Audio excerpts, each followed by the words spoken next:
V območnih združenjih so najprej pripravili lokalna tekmovanja, od koder so se na regijsko uvrstile omenjene 4 šole. S tekmovanjem želijo pri mladih spodbujati zanimanje za prvo pomoč. Vemo, da je zelo pomembno, da so otroci tisti, ki jih vzgajamo za solidarnostne, humanitarne vrednote, in z prvo pomočjo je ta vzgoja zelo, zelo konkretna. Tako lažje pridobivajo prostovoljce, zato jih veseli, da je vsako leto več zanimanja mladih, dodaja Ozimkova.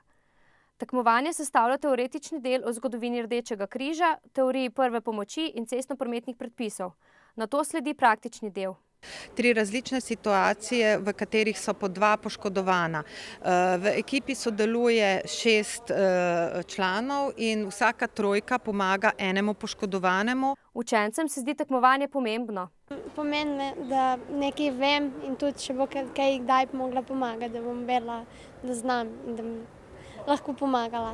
Ja, pripravljali smo se več mesecev, no v bistvu že od lani, od tekmovanja, takoj že naslednji teden smo se začeli pripravljati.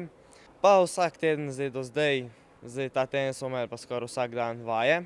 Kar se je obrestovalo ekipi iz osnovne šole Center.